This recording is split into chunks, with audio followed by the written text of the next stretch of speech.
So very good afternoon to everyone, and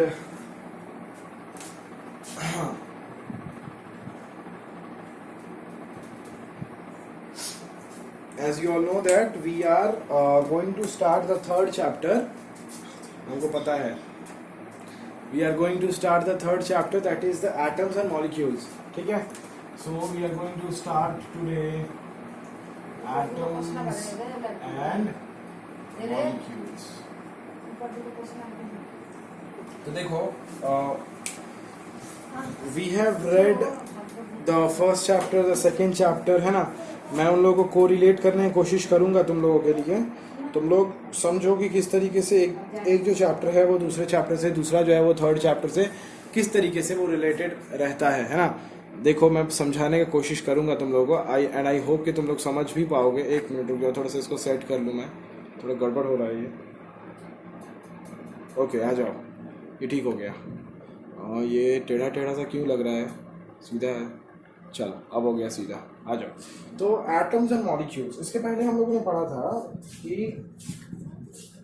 is matter around us pure, and उसके पहले भी हम लोगों ने पढ़ा था मैटर इन आवर सराउंडिंग्स. तो देखो क्लियरली बात है कि फर्स्ट चैप्टर में तुम लोगों ने पढ़ा मैटर के बारे में. मैटर में we people read about that the matter is this that, and matter is your anything which have mass and can occupy space, and matter has 5 different parts. Means हम लोग मैटर को 5 different parts में divide कर सकते हैं. वो होता है solid, liquid, gas, pure solid, liquid, gas, plasma and Bose Einstein condensate. ये हम लोगों ने पढ़ा था. अपार्ट फ्रॉम दैट हम लोग ये भी जानते हैं कि हम लोग अगर चाहें तो मैटर को हमारा 2 पार्ट्स में हम लोग डिवाइड करते हैं, जो कि हम लोगों ने सेकंड चैप्टर में किया था. कि हम लोगों ने मैटर को कैसे डिवाइड किया था, like this. So this is matter, and matter can be classified as what? Matter can be classified as a pure substance and what? Mixture, है ना. So it can be classified as pure substance and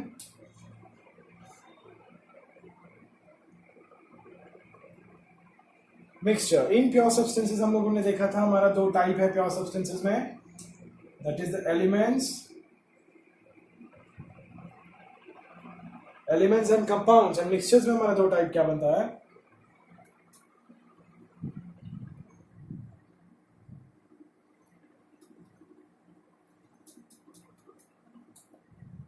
homogeneous mixture and heterogeneous mixture, है ना. ये सब हम लोगों ने पढ़ा था. उसके बाद हम लोगों ने इसका बेसिस का कुछ डिफरेंस भी पढ़ा था. बस रिवाइज करवा रहा हूं ताकि ये जब रिवाइज हो जाएगा तो फिर इसके रिवीजन से एक्चुअली थर्ड चैप्टर का जो हम लोगों का जो ग्रिप होगा, थर्ड चैप्टर का जो पकड़ होगा वो बहुत मजबूत हो सकता है और क्लियर भी होगा. दोस्त जो तुम लोगों में से पढ़े हो एंड भूल गए हो इन केस अगर कि प्योर सब्सटेंसेस में प्योर सब्सटेंसेस क्या था, एलिमेंट कंपाउंड क्या था, बस एक short revision for 5 minutes just मैं करवाने वाला हूँ बहुत ही जल्दी. तो बस इसलिए. तो अगर मैं देखूं, अच्छा सॉलिड, लिक्विड, गैस, वही मैटर को ये 2 पार्ट तो कर ही सकता है. मैटर को अगर तुम लोग चाहते हो तो ये हुआ on the basis of the particles, on the basis of the composition of the particles. अगर हम लोग कॉम्पोजिशन का बात करते हैं तो on the basis of composition we can divide the matter into 2 parts, that is pure substances and mixture. ये तुम लोग लिख लो, बहुत इंपॉर्टेंट है कि ये जो क्लासिफिकेशन हुआ मैटर का 2 पार्ट्स में, ये किस बेसिस पे हुआ, on the basis of what, किस क्राइटेरिया पे हुआ. तो this is on the basis of what, on the basis of the composition of the particles. जो इसका प्योर सब्सटेंस का पार्टिकल होगा, मिक्सचर का पार्टिकल होगा, तो पार्टिकल का कॉम्पोजिशन कैसा है. तो प्योर सब्सटेंसेस में हम लोग जानते हैं कि composition is same. Is it so? The composition is fixed. But mixture में हमको पता है कि composition is not same, it is not fixed. तो ये जो मैटर का क्लासिफिकेशन है ये वाला particularly, this is based upon the what? This is based upon the composition of the particles, composition of the particles. ठीक है.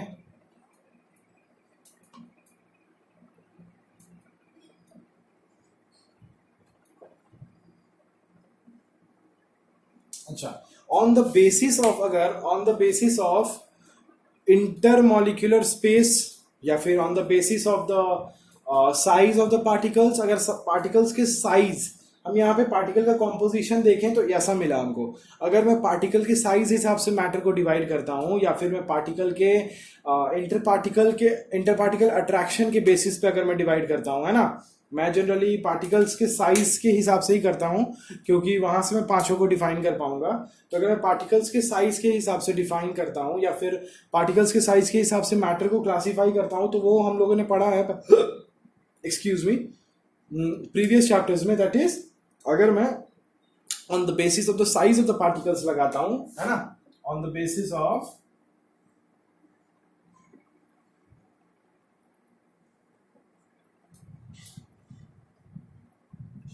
साइज ऑफ पार्टिकल, सब कुछ लिखना है, ईच एंड एवरीथिंग लिखना है ना। तो मैटर मेरा क्या बनता है, मैटर का मेरा 5 पार्ट्स दिखता है मुझे, है ना। तो matter is classified into 5 parts, that is solid, liquid, gas, plasma and your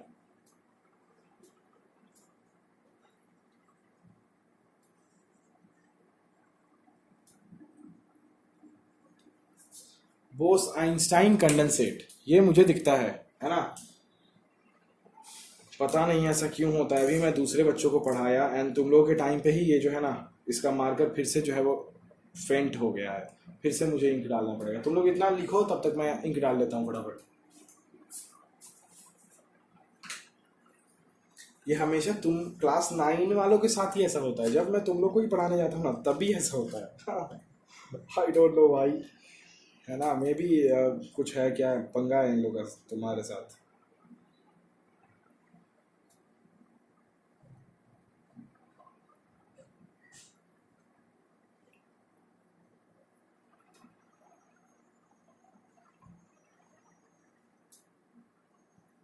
okay, my work is done. तो ये हम लोगों ने देखा, जस्ट मैं अभी रिवीजन करवा रहा हूँ। मैं अभी तो एटम्स एंड मॉलिक्यूल्स चैप्टर में आया भी नहीं हूँ, लेकिन ये रिवीजन करना, इस चीज को समझ लेना, बहुत ही अच्छे तरीके से समझना is very very important. So these are the 5 states of matter on the basis of particles, जो हम लोग पहले पढ़ चुके हैं। एंड ये है 2 different types of matter on the basis of the composition of the particles. तो प्योर सब्सटेंसेस में हम लोग एलिमेंट्स जानते हैं, कंपाउंड्स जानते हैं। एलिमेंट कंपाउंड में हम लोग क्या जानते हैं कि एलिमेंट जो है वो किससे मिलकर बनता है, सिमिलर काइंड ऑफ एटम से मिलकर बनता है। ये डेफिनेशन तुम लोग पढ़े हो कि elements is made up of similar kind of atoms, है ना, similar kind of atoms. Element is made up of, this element is made up of what, similar kind of atoms, है ना। होमोजेनस हेट्रोजेनस मिक्सचर में जो है उसमें हम लोग पढ़ते हैं कि dissimilar means different different atom से मिलके बना होगा, क्योंकि अलग अलग एलिमेंट है तो अलग अलग एलिमेंट अलग अलग एटम से मिलके बना है, तो वो फिर अलग ही होगा पूरा। और एलिमेंट में हम लोग बोलते हैं कि सिमिलर एटम से मिलके एक एलिमेंट बना, जैसे मैं बोलता हूँ एक हाइड्रोजन एलिमेंट बना, या फिर एक तुम्हारा नाइट्रोजन एलिमेंट बना, है ना। जैसे मैं बोलता हूँ कि element hydrogen, nitrogen, oxygen, fluorine, sodium, potassium, magnesium, calcium, ये सब एलिमेंट्स जो बन रहे हैं तो ये सिमिलर एटम से मिलके ही बन रहे हैं, है ना। जैसे ये एक हाइड्रोजन एटम, ये है एक हाइड्रोजन एटम, ऐसे बन गया एक नाइट्रोजन एटम, एक नाइट्रोजन एटम। तो एक पूरे एलिमेंट में जितने भी एटम्स रहेंगे, जैसे मैं बोलता हूँ I am taking the example of nitrogen element, तो in the element nitrogen, in the nitrogen element all the atoms are of nitrogen only, means all the atoms will be similar kind of atoms, is it so? ये हम लोगों ने element में पढ़ा था। और ऐसा ही काम जो है वो होमोजेनस हेट्रोजेनस में नहीं होता है, उसमें different different type of atoms होते हैं, इज इट सो? यहाँ तक समझ में आ गया। रिवीजन करवाना बहुत इंपॉर्टेंट है, इसलिए करवा रहा हूँ, और कोई बात नहीं है। अब यहाँ पे जो हम लोगों ने पढ़ा ना सिमिलर काइंड ऑफ एटम्स के बारे में, तो बस यहीं से कहानी शुरू हो गया कि ये जो एटम है, ये एटम है क्या, ये जो एटम है ये एटम है क्या, है ना। तो मेरे हिसाब से जनरली हम लोगों को पहले फर्स्ट चैप्टर, फिर थर्ड चैप्टर, फिर सेकेंड चैप्टर पढ़ना चाहिए, ये मेरा हिसाब होता है। लेकिन अब स्कूल जैसे चलाता है वैसे चलना भी चाहिए, और जैसे बुक में दिया वैसे होना भी चाहिए, क्योंकि जब तक मुझे ये नहीं पता चलता कि व्हाट इज अ एटम, है ना, या फिर what is a compound, compound is also, it has fix composition, is it so? जैसे वाटर पकड़ लो, H2O, तो हमेशा दुनिया में कोई भी वाटर को लेके आओगे तो H2O ही रहेगा।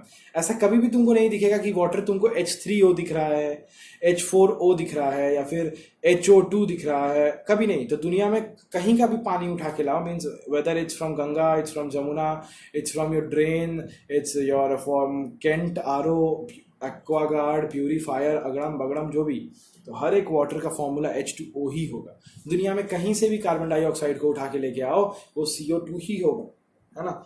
दुनिया में कहीं से भी तुम, है ना, मीथेन गैस को लेके आओ, CH4, जो तुम्हारे गैस सिलेंडर्स में होते हैं, है ना, तो वो मीथेन गैस CH4 ही होगा। CH4 मीथेन गैस, फॉर्मूला अगर लिखना है तो लिख लो, यहाँ पे लिख रहा हूं मैं, दिस इज मीथेन गैस।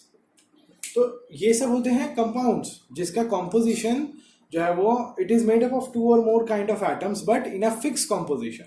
तो ये जो कंपाउंड्स हैं, यही मॉलिक्यूल्स बनेंगे, जब 2-3 अलग अलग एटम मिल जाएंगे तो ये मॉलिक्यूल्स बन जाएंगे। तो सवाल है कि ये जो एटम्स हैं, ये एटम्स हैं कैसे, मीन्स व्हाट इज एटम, यही तो क्वेश्चन है कि भाई सब तो समझ आ रहा है, सिमिलर का मतलब पता है, काइंड का मतलब पता है, ऑफ का मतलब पता है, एटम क्या चीज है भाई, यहाँ पे जो है वो दिक्कत हो गया था कि व्हाट इज एटम। तो अगर हम लोग चाहते हैं कि मैं एलिमेंट्स को अच्छे तरीके से डिफाइन कर पाऊँ, तो मुझे सबसे पहले ये जानना पड़ेगा कि व्हाट इज एटम, ये एटम चीज़ क्या होता है, एटम कैसा होगा देखने में, एटम क्या करता होगा, एटम कहाँ रहता होगा, है ना, एटम बात करता है कि नहीं करता है ना, एटम जंप करता है कि नहीं करता है ना, एटम उनको किसके पास एटम मिलेगा, जैसे, है ना, जैसे सोडियम के पास जाएंगे तो एटम मिलेगा, और फिर तुम बोलोगे अच्छा सोडियम के पास मिलेगा, ठीक है ठीक है ठीक है, तो ऑक्सीजन के पास मिलेगा क्या, पता नहीं, ये सब तो पता नहीं है। तो इस तरीके से, मतलब जस्ट मैं ऐसे ही मजाक कर रहा हूँ, है ना। तो generally what is atom, what is it's nature, what is it's size, what is its shape, what is it's characteristic, कुछ भी नहीं पता है। तो सबसे पहले हमको ये पता लगाना है कि एटम चीज क्या है भाई, एटम होगा कैसा, एटम दिखेगा कैसा, करता क्या होगा, उसका क्या रोल होगा एक एलिमेंट को बनाने में, एक कंपाउंड को बनाने में, है ना। तो ये सब चीज़ों को हमको जानना है, क्योंकि तुमको पता है कि तुम लोग भी एटम एटम एटम एटम बहुत सुने हो, एटम ये होता है, एटम वो होता है, atom is the basic part of an element. जैसे हम लोग के बॉडी में जो सेल होता है, कोई भी लिविंग ऑर्गेनिज्म का जो बॉडी है, उसमें जो सेल होता है वो बेसिक होता है। The basic structural and functional unit of life is called cell. मतलब कितना भी बड़ा से बड़ा ऑर्गन ले लो, टिश्यू ले लो, ऑर्गन सिस्टम ले लो, है ना, तुम कहीं भी चले जाओ, वो जो टिश्यू होगा, वो ऑर्गन होगा, वो ऑर्गन सिस्टम होगा, वो किससे मिलके बना होगा, वो एटम से, सॉरी, वो सेल से मिलके ही बना होगा। तो छोटे छोटे सेल्स मिलके ही, तुमको मैंने पहले बायोलॉजी में पढ़ाया है कि सेल्स मिल के टिश्यू बनाते हैं, टिश्यू मिल के तुम्हारे ऑर्गन्स को बनाते हैं, ऑर्गन तुम्हारे ऑर्गन सिस्टम को बनाता है, ऑर्गन सिस्टम तुम्हारे ऑर्गेनिज्म को बनाता है। तो बेसिक पार्ट जो है सेल है, सेल से ही सब कुछ आगे बढ़ा। तो ये जो सेल था, तो ये तो बायोलॉजी का पार्ट हो गया। तो ठीक उसी तरीके से एटम भी है, एटम सबसे छोटा पार्ट है। एटम से ही आज हम लोग जो भी देख पा रहे हो, तुम लोग अपने हाथ में जो तुम लोग पेन लेके लिख रहे हो, पेंसिल लेके लिख रहे हो, उस पेंसिल में भी एटम्स है, ग्राफाइट का एटम्स है, तुम लोग को पता भी नहीं है, एंड उसमें भी एटम्स है, उसका स्ट्रक्चर तुमको नहीं पता है, कुछ नहीं पता है तुम लोग उसके बारे में। लेकिन तुम जिस बेड पे बैठे हो, तुम जिस चेयर पे बैठे हो, वो भी एटम से मिलके बना है, हर एक चीज़ एटम से ही मिलके बना है। तो बस बात वही था कि ये जो एटम है, तो ये एटम कहाँ मिलेगा हमको, मीन्स मेटल में मिलेगा, नॉन मेटल में मिलेगा, मेटलॉइड में मिलेगा, कैसा होगा, शेप कैसा होगा, स्ट्रक्चर कैसा होगा, बहुत सारा क्वेश्चन है। तो बस ये सभी जानना है हम लोगों को थोड़ा थोड़ा, एंड इस चैप्टर में हम लोग यही करने के लिए आए हैं। अब जाके समझ में आया कि ये चैप्टर क्यों पढ़ने जा रहे हैं हम लोग। तो बस ये मैं चाहता था कि क्या करना है, देखो 15 मिनट्स हो गए होंगे लगभग, तो ये समझाना बहुत ज़रूरी था कि ये चैप्टर पढ़ने का क्या ज़रूरत है और क्यों पढ़ने जा रहे हैं, और इस चैप्टर में हम क्या पढ़ने जा रहे हैं। Understood? So this is very important. तो अब शुरू करते हैं। मीन्स अभी तक जो हुआ वो बहुत ही इंपॉर्टेंट था, और अभी के आगे जो होगा वो तो और भी बहुत ज़्यादा इंपॉर्टेंट है ना। चलो आ जाओ। तो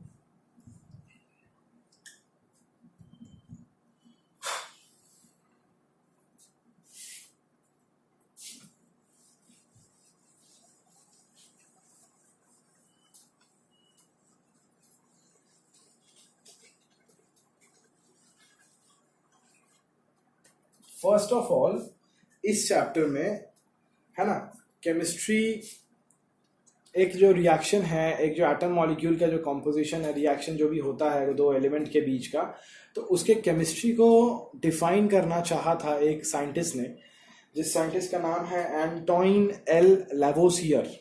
एंटोइन एल लैवोसियर, इसको लैवोसियर लैपलस भी बोलते हैं उसको, आदमी को। तो उसने दो लॉज दिए हैं एंड वो लॉज हम लोग को जानना है थोड़ा, इज इट सो? तो वो लॉज हमारे लिए बहुत ज़्यादा इंपॉर्टेंट है कि वो लॉज क्या होता है, ठीक है? तो वो लॉज वगैरह हम लोग जानेंगे एंड उसके बाद फिर हम लोग और भी आगे बढ़ेंगे कि क्या करने का है, कैसे करने का है ना। तो सबसे पहले हम लोग दो लॉज जो कि एग्जाम में पूछ देता है बहुत ज़्यादा, तो दो लॉज को लिख लेते हैं, पढ़ लेते हैं, समझ लेते हैं, ठीक है? तो तुम डालो, पहला लॉ डालो, हेडिंग जो जहाँ तक लिखे उसके नीचे पहला, first law of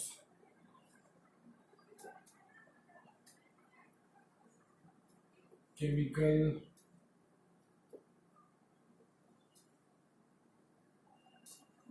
combination. Law of chemical combination, पहले इसको लिख लो फिर मैं इसको समझाऊंगा, ठीक है? तो ये जो हमारा लॉ ऑफ केमिकल कॉम्बिनेशन है, ये मेरा टॉपिक है। इस लॉ के अंदर मीन्स केमिकल कॉम्बिनेशन जो एक हो रहा है उसके लिए लॉ दिया गया, और दो लॉ दिया गया इसके लिए। कौन दिया वो भी मैं बता दूं, बाई एंटोइन एल लैवोसियर। अब जो पहला लॉ है उसका नाम क्या है? तो उसका नाम लिखो law of conservation of mass. तो फर्स्ट लॉ लिखो law of conservation of mass, पहला law, law of conservation of mass. फटाफट लिखना शुरू करो। ओके, सो लिखो कि law of conservation of mass states that, law of conservation of mass states that mass can neither be created, it states that mass can neither, NEITHER, मैं board पे लिख दे रहा हूं, mass can neither be created nor be destroyed, nor be destroyed, comma, it can only be transferred from, it can only be transferred from one substance to another substance, it can only be transferred from one substance to another substance in a chemical reaction, in a chemical reaction, full stop। तो ये बोलता है क्या कि मास जो है ना, एक जो मास है, जैसे मैं रिएक्टेंट प्रोडक्ट के बारे में जानता हूं, तो जो भी मास होता है एक गिवन रिएक्टेंट का, तो मास कभी भी रिएक्शन होगा तो मास कभी भी चेंज नहीं हो सकता एक रिएक्शन में, है ना? तो इन शॉर्ट अगर तुम लिखना चाहो लॉ ऑफ कंजर्वेशन ऑफ मास को अपने समझने के लिए, तो तुम लॉ तुम लिख लिए, ठीक है? अब तुम नीचे लिखो कि इन शॉर्ट, ऐसे लिखो, इन शॉर्ट मीन्स तुम अपने लिए लिख रहे हो, ये तुम एग्जाम में नहीं लिखोगे कभी भी, तुम अपने समझने के लिए लिख रहे हो कि in short, SHORT, in short, comma, this law states that, in short, comma, this law states that, in short, comma, this law states that mass of the reactant is equals to mass of the product. Mass of the reactant is equals to mass of the product.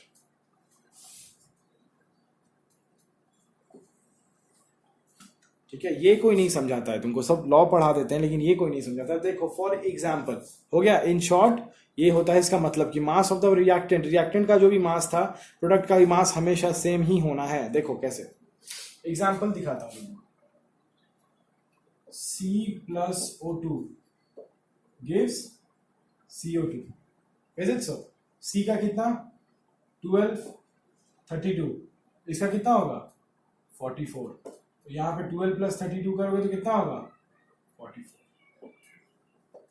तो तुमको दिख रहा है ना कि mass of the reactant is equals to mass of the product. It is always, ये हमेशा होगा। इसके ऊपर क्वेश्चन भी आता है कि यहां से किसी एक का मास हटा देगा और प्रोडक्ट का मास दे देगा, जैसे ऐसा करेगा, बता रहा हूं देखो,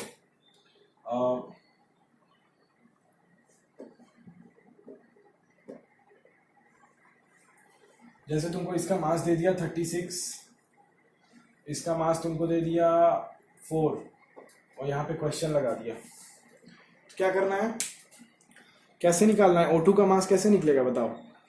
तो तुम बोलोगे कि यस 4 प्लस इसको x ले लेना, तो 4 plus x should be equals to 36. क्यों? Because we know that mass of the product is equals to mass of the reactant. So from there we can get that O2 का mass is 32 grams. So this is a very important chemical law जो कि हम लोग को जानना चाहिए. ये इसका सेकंड जो है ना पॉइंट है. पॉइंट ऑफ व्यू इसका अलग है थोड़ा, मेरे समझाने का पॉइंट ऑफ व्यू थोड़ा अलग है एंड स्कूल वालों का अलग होता है थोड़ा, तो वो बात है. तो ये जो लॉ है ना, ये डायरेक्टली यही बोलता है. समझ गए? एकदम सिंपली से समझने की कोशिश हम लोग को रखना चाहिए. बुकिश है ना, बुकिश इंसेक्ट नहीं बनना चाहिए हम लोग को, बुक वॉर्म नहीं बनना है हमको. ठीक है ना? चलो इसमें हम नंबर बी लिखो, मतलब सेकेंड लॉ लिखो. चलो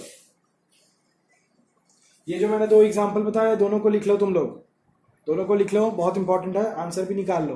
जैसे मैंने स्टेटमेंट बताया 30 सेकेंड्स 40 सेकेंड्स पीछे जाओ एंड फिर इसको कंप्लीट कर लो, और उसके बाद नंबर बी लिखो. बी लिखो, law of constant proportions. Law of constant proportions.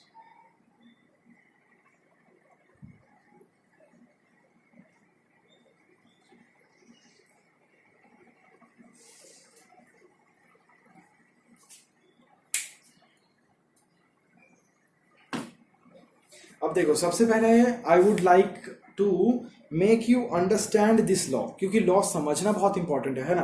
क्योंकि बुक में लिखा हुआ है, मैं तुमको लिखवा दूंगा, तुम उसको एकदम जो है ना एकदम मगअप कर लोगे. मगअप का मतलब होता है एकदम लर्न कर लेना, एकदम जैसे होता है ना जिसको हिंदी में बोलते हैं रट्टा मारना. I don't know what it is called in Bengali.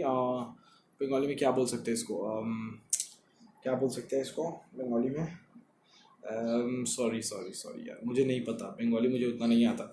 तो जो भी है, तो you people will mug up the law. मैंने बोल दिया अगर कि ये 100% एग्जाम में आता है तो तुम लोग लॉ को एकदम लर्न कर ही लोगे. लेकिन the very important thing is कि what is the law saying about. ये लॉ बता क्या रहा है, ये लॉ बोलना क्या चाहता है, लॉ ऑफ कांस्टेंट प्रोपोर्शन क्या बोलना चाहता है. तो जैसे कि मैंने तुमको थोड़ी देर पहले इसी वीडियो में मैंने तुम्हें समझाया था कि वाटर ले लो. तुम दुनिया का कहीं का भी वाटर ले लो, तो वाटर को तुम नाली में से, ड्रेन में से उठा के लाओ, तुम वाटर को पॉन्ड में से उठा के लाओ, पर्णश्री लेक में से, तुम वाटर को गंगा से उठा के लाओ, तुम असम जाओ, असम के ब्रह्मपुत्रा से उठा के लाओ, तुम बिहार जाओ, बिहार की गंडक से उठा के लाओ, है ना, तुम मुंबई जाओ तो मुंबई के नर्मदा से उठा के लाओ, तुम अरे इंग्लैंड चले जाओ भाई तुम, है ना, पोप रिवर से निकाल के लेके आओ, होली रिवर ऑफ क्रिश्चियंस, तुम कहीं से भी लेके आओ. पानी को जब भी तुम देखोगे तो वाटर का फॉर्मूला विल बी H2O, है ना. वाटर का formula is H2O, means 2 grams of hydrogen and 16 gram of oxygen, है ना. एक ऑक्सीजन है मतलब 16 ग्राम और 2 हाइड्रोजन मतलब 2 ग्राम. तो हमेशा 2:16 के रेशियो में ही तुमको हाइड्रोजन और ऑक्सीजन मिलेगा तुमको. कभी भी तुम दुनिया के कहीं किसी भी पानी को उठा के लेके आ जाओ, है ना. यहाँ तक कि मौलवी साहब का फूका हुआ जो पानी होता है ना, जिसको मजार से लोग लेके आते हैं, उस पानी का भी यही होगा कॉम्पोजिशन, है ना. तो कहने का यही मतलब है, इतना सारे एग्जांपल देने का है कि जो हमारे कंपाउंड्स होते हैं, the compounds which are being form, the compound is O3 is a compound, O3 molecule ozone का, CH4 is a compound, CO2 is a compound, glucose is a compound, sucrose is a compound, H2O is a compound. Is it so? CO, carbon monoxide is a compound. There are many compounds, many compounds. तो जो भी compounds हैं, उन लोग का जो different elements हैं, वो हमेशा same composition में ही रिएक्शन करता है. समझ गए? जैसे वाटर का हाइड्रोजन और ऑक्सीजन, दुनिया के किसी भी कोने में चले जाओगे तो हमेशा तुम यही देखोगे कि 2 gram of hydrogen is reacting with 1 gram of oxygen. Similarly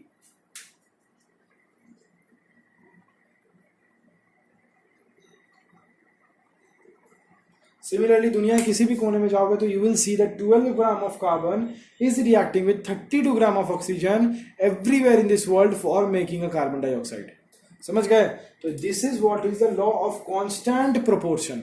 means it states that, ये अभी मैं लिखवा नहीं रहा हूं, अभी तक पढ़ा ही रहा हूं, कि इट स्टेट्स दैट कि when the compound is being formed, it has 2 or 3 elements, the 2-3 elements will always combine in a constant proportion. यही बोलता है ये लॉ कि दुनिया में कभी भी कंपाउंड बनेगा तो वो हमेशा कांस्टेंट रेशियो में ही बनेगा, कभी वो चेंज नहीं हो सकता है. अंडरस्टूड. अब इससे अच्छे तरीके से मैं नहीं समझा सकता, तो ये मैंने समझा दिया कि ये बोलता है लॉ ऑफ कांस्टेंट प्रोपोर्शंस. इसको तुम लोग एग्जांपल को लिख लो, और जो भी मैं बोला अगर उसको भी तुम लोग कुछ लिखना चाहते हो, जैसे मैंने तुमको समझाया उसमें से भी अगर तुम कुछ भी लिखना चाहते हो अपने से ट्रांसलेट करके, तो it will be very very good कि तुम लोग मेरे लैंग्वेज को अपने लैंग्वेज के हिसाब से ट्रांसलेट करके कॉपी में लिखो, ताकि तुम लोग इस चीज़ को अच्छे तरीके से समझ पाओ.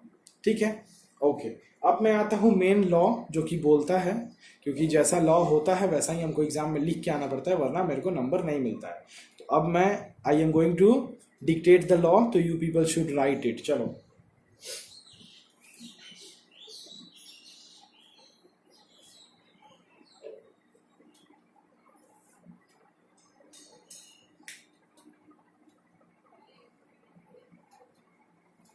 तो लिखो कि it state the law this law states that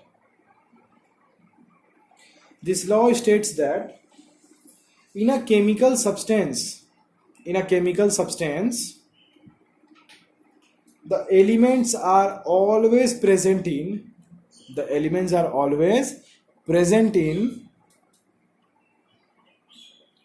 definite proportion by mass. The elements are always present in definite proportion by mass. उन लोग का मास का डेफिनेट प्रोपोर्शन हमेशा फिक्स प्रोपोर्शन में ही वो लोग का मास रिएक्ट करता है. जैसा कि हम तुमको दिखाएं, 2 ग्राम के साथ 16 ग्राम हमेशा, 12 ग्राम के साथ 32 ग्राम हमेशा. यहाँ तक कि अगर मैं CH4 का दिखाना चाहूँ तो वो भी देख लो.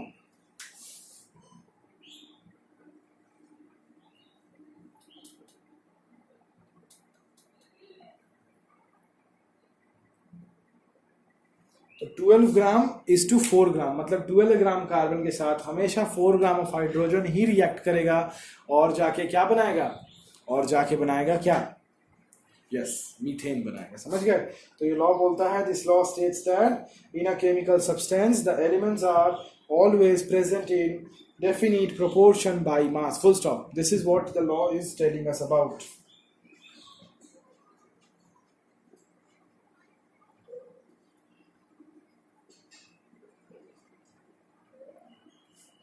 ठीक है, अब देखो, ये सब तो बात हो गया. ठीक है, यहाँ तक हम लोग समझ गए हैं. अब इसके बाद जो हम लोग पढ़ेंगे वो ये पढ़ेंगे कि हमारा केमिकल फॉर्मूला कैसे लिखना है, नहीं लिखना है ना. एंड तुम्हारा डाल्टन्स एटॉमिक थ्योरी, डाल्टन बोल के एक आदमी था, वो उसको लगा कि डाल्टन को ऐसा लगा कि एक एटम ऐसा हो सकता है, वैसा हो सकता है, जो भी हो सकता है. तो उसने एक थ्योरी दिया अपनी रिसर्च के ऊपर. उसके बाद अलग अलग एलिमेंट्स मुझे मिलने लगे, तो एलिमेंट्स का हम लोगों ने सिंबल वगैरह शुरू किया. बहुत कुछ है. तो वो सब हम लोग नेक्स्ट में पढ़ेंगे. यहाँ तक तुम लोग अच्छे से अच्छे बुक से तुम लोग पढ़ लेना है, अच्छे तरीके से नोट्स बना के रेडी हो जाना. ठीक है, नेक्स्ट वीडियो में हम लोग मिलेंगे विथ इसके आगे का पार्ट. ठीक है, तो till then bye, good bye and take care and पढ़ते रहो. ओके, चलो.